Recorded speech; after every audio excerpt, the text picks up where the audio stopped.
Hi, welcome back to my channel Horror Bro.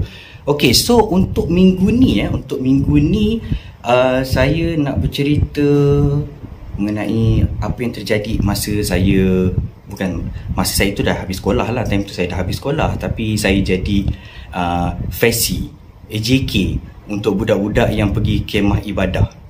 Budak-budak form 1 yang baru masuk kan, yang mana daripada sekolah rendah masuk sekolah menengah, jadi diorang ada kemah ibadah. Okay, yang kemah ibadah tu, okay, so cikgu lah call, panggil. Dia kata sesiapa alumni yang free, yang tak ada buat apa-apa buat masa tu. Actually saya tak free pun, tapi nasib baik ngam-ngam kena pada hari saya tak kerja, hari saya cuti kerja. Jadi bila cikgu call, cakap hari tu saya free lah, maksudnya saya free. Lepas tu dia tanya, okay, sebab apa diorang nak buat daripada biasalah selepas maghrib, hari sebelum tu, selepas maghrib sampai ke esok tengah hari. Jadi saya tengok balik, saya menjadual apa semua. Okay, hari tu saya masuk pukul 3 petang.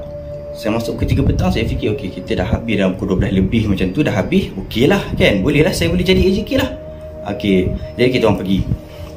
Saya dan ada beberapa lagi lah alumni yang free, yang boleh menjebakkan diri kat dalam program kemah ibadah tu. Okay, so hal dia jadi macam ni. Hal dia jadi bukan kepada saya, hal dia jadi kepada hampir semua pelajar perempuan yang hadir pada malam tu. Okay, hal dia macam ni. Pukul 6 lebih semua murid dah berkumpul. Okay, semua murid dah berkumpul.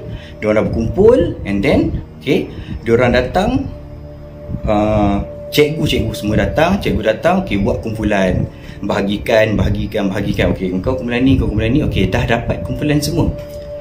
Jadi sebelum maghrib tu, cikgu dah suruh pergi mandi. Okay, pergi mandi. Perempuan ada bilik lah, perempuan bukan bilik lah, dia kita panggil tahu macam bilik kaunseling kan. Bilik guru yang bilik kaunseling tu untuk perempuan. Macam lelaki dapat surau je lah, biasalah tu.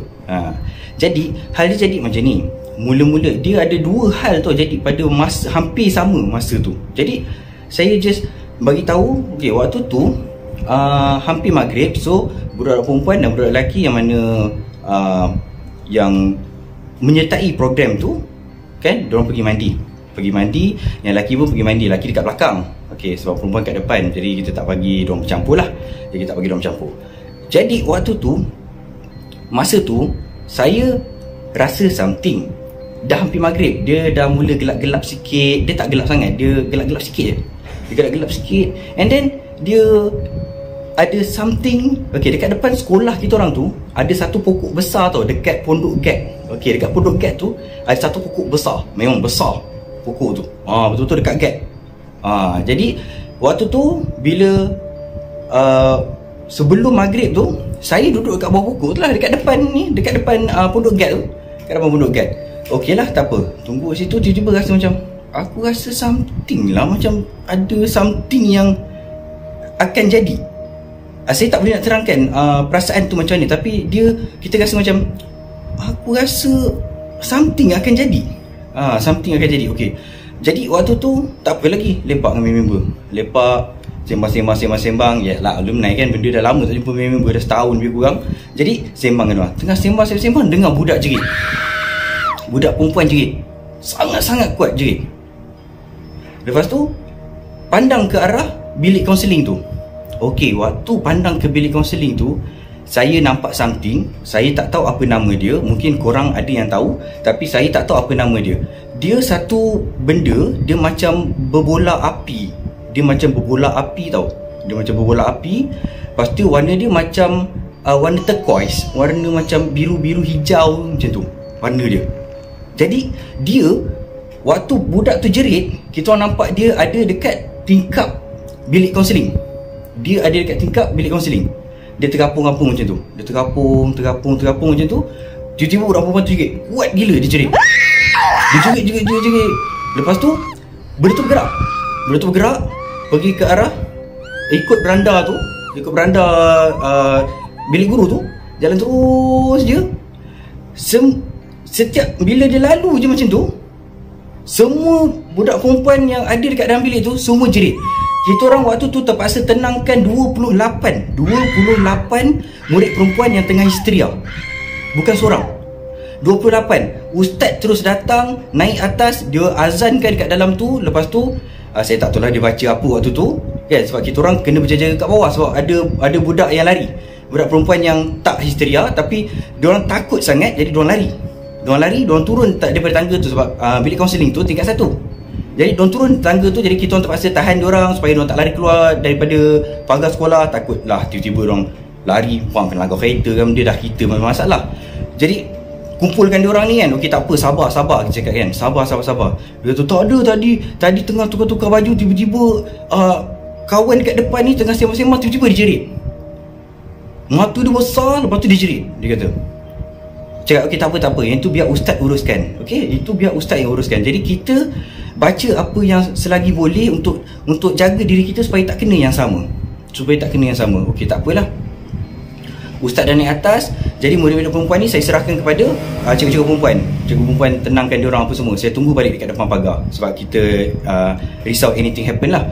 Tunggu dekat depan pagar. Tunggu kat depan pagar. Tengah ustaz dekat atas tu, ustaz dekat tingkat 1, tengah tenangkan budak perempuan histeria ramai. Dengan cikgu-cikgu perempuan datang, ustazah pun ada datang. Diorang tenangkan yang mana yang dah histeria ni. Dah teruk menjerit-jerit. Sampai bila cikgu nak pegang pun diorang dah macam diorang tak nak orang pegang. Jadi lepas tu adalah ustaz tu buat bacaan apa semua. Lepas tu dia mula senyap. Saya tengah duduk dekat pagar ni, tiba-tiba saya rasa macam bukan ini yang saya rasa tadi. Yang saya rasa something akan jadi, bukan yang ini. Sebab ini dia jadi macam suddenly. Tiba-tiba benda tu daripada tingkap bergerak dekat setiap tiba-tiba semasa dia gerak tu, okey, semua jerit. Perempuan tu jerit. Budak-budak perempuan sekolah ni jerit ikut benda tu. Dekat mana dia lalu, perempuan ni semua jerit. Tapi saya rasa waktu tu ikut perasaan, ini bukan benda yang aku rasa. Ini memang ada something akan jadi time ni. Tapi bukan benda ni. Ini pun dah rasa macam teruk. Tapi ada something akan jadi. Saya tunggu dekat situ. Tunggu sebab kawan-kawan saya pun dah tengah sibuk dengan cikgu, dengan apa semua. Sebab diorang pun dah panik. Sebab dah terlampau ramai yang histeria apa semua. Diorang jadi panik. Jadi diorang pun tolong cikgu. Tolong cikgu. Saya tunggu dekat pagar tu. Memang ustaz dah beritahu awal, kau jaga kat pagar. Sebab takut ada yang tiba-tiba lari keluar daripada pagar. Sebab takut sangat kena langgar kereta ke benda. Jadi jaga kat pagar tu. Okey, saya jaga dekat pagar tu. Tak apa, tunggu. Senyap dekat atas. Waktu tu dah, alhamdulillah, ustaz dah berjaya lah nak tenangkan apa semua. Okey, tak apa, ustaz dah berjaya nak tenangkan. Jadi saya duduk kat situ, tengok, dah boleh kot rasanya. Dah boleh kot saya bergerak daripada pagar ni. Sebab apa, semua dah settle kan. Jadi saya fikir macam rasanya dah okey apa semua. Saya baru jalan daripada pagar. Okey, ni pagar sekolah. Okey, ni luar, ni dalam, saya dekat dalam. Okey, pagar tu tutup. Jadi saya jalan ke arah bangunan yang mana yang budak perempuan tadi banyak histeria tadi. Saya baru je berjalan, ada yang tegur. Waktu tu saya macam, aku dengar ada something panggil. Sebab dia bukan panggil hoi, dia bukan panggil hey, tak ada. Dia terus panggil, nak pergi mana? Dia tanya. Cari sekeliling. Cakap dia. Aku dengar bunyi macam ada orang bercakap. Tapi tengok, pusing dekat pondok guard. Cakap, siapa yang cakap tadi? Tak ada, tak apa. Jalan lagi. Keluar daripada pondok, bukan keluar daripada pondok guard lah, sebab pusing je pondok guard tu kan. Okay, jalan kat depan pondok guard tu balik. Jalan balik kat jalan yang sama tu, nak pergi ke blok yang sana tu. Tiba-tiba ada lagi. Nak ke mana tu? Kita kat sini, dia kata. Waktu tu saya macam, oh okey, kalau dia dah sebut macam ni, ini bukan orang. Sebab saya bukan nak cakap apalah, saya dah selalu kena benda-benda ni. Jadi ini bukan orang. Dia cakap macam, oh ini bukan orang ni, cakap kan. Saya terperasan something. Sebelah pondok guard tu ada satu pokok yang besar. Baru saya perasan waktu tu. Saya pandang je atas, dia bertinggi dekat atas pokok tu. Tapi jauh lah, pokok tu besar. Jadi jauh lah dengan saya. Saya dekat pagar, sini pondok guard, sini pokok. Pokok tu besar, jadi dia dekat atas. Tapi boleh nampak, memang boleh nampak. Suara dia macam dekat tau bila dia bercakap, tapi tengok dia jauh sangat. Suara bunyi macam dekat. So, suara bunyi macam dia tanya depan-depan, nak pergi mana tu? Saya kat sini. Dia tanya macam tu. Bila pandang dekat atas, tak tahu kenapa waktu tu pandang dia jadi tak boleh lepas. Dia jadi macam jam. Dia jadi pandang je terus, macam kita tak boleh nak alihkan pandangan tu. Nasib baik waktu tu, memang saya bernasib baik waktu tu, saya tengah pandang tepat macam tu. Saya tengah pandang, dia jauh. Saya pandang sampai tak boleh nak bergerak. Pandang terus, ada orang tepuk bahu. Saya terus tersedar. Saya pandang Ustaz tepuk bahu saja. Dia tanya, kenapa? Jadi saya cakap, ada something. Saya cakap macam tu. Ustaz cakap, okey, kalau macam tu jangan sebut apa-apa. Jangan sebut apa-apa, abaikan, jom. Saya tak sebut apa-apa, tapi Ustaz dah faham. Ustaz tu dah faham dah benda yang saya cakap ada something. Jadi bila dia bawa, okey, budak-budak perempuan semua dah dikumpulkan, semua dah okey balik. Ada yang menangis-nangis lah apa semua, tapi semua dah ditenangkan balik apa semua. Jadi lepas tu Ustaz bawa saya ke situ. Ustaz tanya, sekarang baru saya nak tanya dengan awak. Something yang awak cakap tadi tu, saya tahu benda tu bukan benda biasa, tapi saya nak tahu dekat mana. Saya nak tahu apa yang jadi. Jadi saya bagi tahu dengan Ustaz, dekat atas pokok, dekat sebelah pondok guard yang besar tu, pokok tu, atas tu ada something tengah bertinggi atas tu. Dia panggil saya. Jadi saya pandang dia. Nasib baik Ustaz sedarkan saya. Kalau tidak, saya mesti pandang dia lama. Mesti pandang dia lama-lama je. Jadi nasib baik Ustaz tepuk bahu saya. Nasib baik saya pandang sekejap, Ustaz dah tepuk dah. Ustaz cakap apa? Awak tahu tak kenapa saya tepuk bahu awak? Masalahnya, yang awak cakap awak pandang dia sekejap. Tak, saya daripada atas blok, saya dah nampak awak pandang pokok tu tak bergerak sampai saya turun, sampai saya datang dekat awak, sampai saya tepuk bahu awak. Bukan sekejap. Saya daripada blok berjalan terus pergi kat awak, saya tepuk bahu awak, baru awak perasan, baru awak sedar sebenarnya awak dah pandang pokok tu lama. Saya pandang dekat pokok tu tak ada apa-apa, tapi awak pandang pokok tu tepat, tak bergerak. Masa tu rasa macam, aku rasa tadi aku pandang dia mungkin dalam 2-3 saat je kot. Pandang macam terpandang macam tu. Tapi Ustaz cakap dia daripada atas blok dah perasan saya pandang something dekat atas pokok, dan saya tak bergerak sampai dia datang, sampai dia tepuk bahu saya. Jadi waktu tu yang Ustaz panggil saya pergi ke tempat tu apa semua, sebab dia nak suruh saya minum, adalah air, saya tak tahulah macam mana yang dia buat air tu. Dia kata, okey, minum air ni. Minum air ni, okey, lepas tu jadi pergi mandi. Jadi saya pun minum air tu. Lepas tu saya pergi mandi. Okey, pergi mandi macam biasalah apa semua. And then malam tu kita memang terpaksa teruskan lah program tu. Sebab apa? Program tu pun kita nak lewat sebenarnya. Sebab waktu tu saya tak pasti sebab apa. Sebab ada hari sukan sekolah. Jadi diorang lewatkan kemah ibadah tu selepas hari sukan. Jadi dia dah sampai akhir bulan 3 ke awal bulan 4 macam tu. Dah hampir dengan midterm. So kita tak boleh batalkan benda tu. Memang kita tak batalkan. Jadi time tu memang terpaksa lah. Terpaksa teruskan juga. Tapi semua dah dalam keadaan tenang apa semua. Bila Ustazah tanya, okey, sekarang kita akan teruskan lah kemah ibadah ni, tapi kita tak akan buat benda-benda yang luar daripada kemampuan lah. Yang kita akan buat, kita akan sembahyang maghrib. Lepas tu kita akan ada bacaan-bacaan di antara sembahyang maghrib tu sampai isyak. Lepas tu lepas solat isyak, diorang akan buat dengan solat sunat, dengan ada bacaan-bacaan surah lazim apa semua. Then tidur. Selepas tidur, then kita akan bangun pada pukul 2.30 pagi untuk mandi-mandi, bersiap apa semua. Sebab apa? Pukul 3.30 pagi kita akan start qiyamul lail. Pukul 3.30 pagi start qiyamul lail. Jadi ada antara peserta, maksudnya murid sekolah yang tak nak, yang diorang macam boleh tak kalau kita orang balik, sebab apa, takutlah ada jadi macam ni apa semua. Jadi waktu tu Ustaz bangun, dia terangkan, dia cakap apa, okey, kalau kamu takut disebabkan apa yang jadi kejap tadi, okey, saya akan bagi jaminan yang ianya takkan datang dah lepas ni. Saya bagi jaminan yang ianya takkan berlaku lagi dah. Sebab sekarang saya nak settlekan yang khemah ibadah ni. Okey, sebab apa? Malam karang kita akan belajar macam mana nak buat Qiyamul Lail. Saya akan ajar daripada A sampai Z macam mana kita nak buat Qiyamul Lail, solat apa, solat sunat apa yang kita akan buat sampai ke subuh, bacaan apa semua. Jadi yang ini saya tak boleh nak skip sebab kita pun dah sampai bulan 4, dah hampir dengan midterm. So kalau kita skip yang sekarang, kita skip sampai bila? Memang takkan dah takkan jadi dah lepas ni. Memang takkan jadi. Jadi terpaksalah diorang pun terpaksa, tapi memang tak ada seorang pun yang boleh kata nak keluar daripada kawasan surau tu ataupun nak pergi tidur tempat lain. Sebab apa? Kita orang terpaksa, okey, budak lelaki tidur dekat surau, budak perempuan, okey, budak perempuan tidur dekat surau.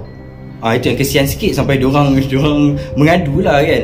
Sebab budak perempuan diorang bagi tidur dekat surau. Diorang tidur sebab apa? Dekat surau tu macam selesa sikit lah.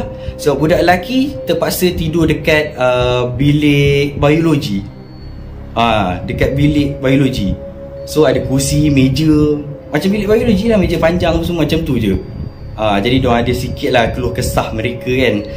Tapi alhamdulillah semuanya lepas tu berjalan lancar sampailah ke pagi. Jadi malam tu saya tak mengalami apa-apa. Cuma mungkin inilah kejadian yang berlaku pada orang-orang lain, yang sampai mungkin lah, sebab saya pun tak tahu kan. Sebab malam tu tiba-tiba ada satu bola api yang menyebabkan histeria sampai 28 murid perempuan histeria. Dan saya pula jumpa dengan bukan seorang lah, satu benda dekat atas pokok tu yang bertinggi tu. Siap dia tegur saya. Lepas tu pula saya sampai jam dekat situ. Ustaz kata lama. Jadi yang itu mungkin lah macam apa yang orang lalu yang hilang, orang yang sesat. Kita biasa dengar kan orang sesat, yang mana dia orang jalan-jalan tiba-tiba jalan tempat yang sama balik. Pusing tempat yang sama balik. Tak dapat jalan keluar, tak jumpa jalan mana nak pergi, mana yang dia tuju, tak ada. Mungkin yang itulah macam tu. Sebab saya sendiri pun sampai tak perasan berapa lama saya pandang dia. Yang saya rasa mungkin dalam 2-3 saat je saya sekali pandang macam, saya rasa ada orang tepuk bahu. Saya perasan, ustaz macam tu. Memang saya tak rasa langsung benda tu lama, tapi ustaz cakap memang lama. Jadi untuk minggu ni, untuk episod kali ni, yang itu yang saya nak kongsikan lah. Kalau korang tahu apa nama benda berbola api tu, sebab saya tak tahu apa nama berbola api tu sebenarnya. Adakah ianya memang ada nama ataupun tak ada nama, saya tak tahu. Tapi benda tu memang muncul, dan benda tu memang saya boleh nampak daripada gate sekolah. Saya boleh nampak terus sampai ke blok, sebab blok tu depan sekali. Blok bilik guru tu dekat depan sekali, bilik kaunseling. Jadi memang nampak dia terbang macam tu. Dia warna hijau-hijau biru, lebih kurang macam biru-biru kehijauan, turquoise warna lebih kurang macam tu. Saya tak tahu apa benda tu. Kalau korang tahu, korang just komen lah, bagi tahu. Saya pun nak tahu juga apa nama benda tu. Kalau korang tahulah benda tu. Jadi kita tengoklah siapa yang komen atau like video saya apa semua. Saya akan pilih satu orang. Saya akan pilih satu orang. Bila saya punya subscribers mencapai 1,000, okay, saya akan bagi giveaway surprise. Saya tak akan bagi tahu apa benda dia. Okay, untuk 1,000 yang pertama, saya akan bagi seorang yang bertuah. Okey. Dan saya masih lagi menunggu email-email daripada korang, email-email yang mana nak saya ceritakan kisah korang, ataupun mungkin korang sendiri nak bercerita dengan saya. Kita boleh buat video call, bercerita dengan saya dekat dalam saya punya channel. Okey, kita akan invite lah sebagai tetamu undangan untuk bercerita kisah ataupun bercerita macam mana korang lalu benda-benda yang menyeramkan dalam hidup korang. Yang mana viewers yang mana yang nak berkongsi cerita diorang. Okey? So, siapa yang nak hantar pada email saya ada pada description. Just pergi je dekat email saya. Okay? And then, kalau ada apa-apa komen mengenai saya punya video, ataupun ada something yang mungkin saya boleh perbaiki, jadi saya minta lah pada viewers ataupun subscriber saya. Jadi mungkin korang nak tengok something yang lagi bagus, something different yang mungkin saya bercakap terlampau laju ke, ataupun saya cakap terlampau slow ke, ataupun saya punya bercerita tu tak cukup seram ke kan. Okay, saya just minta lah pendapat. Okay, so itu saja untuk episod kali ini. Okay, bye. Assalamualaikum. Kita jumpa lagi episod akan datang. Bye.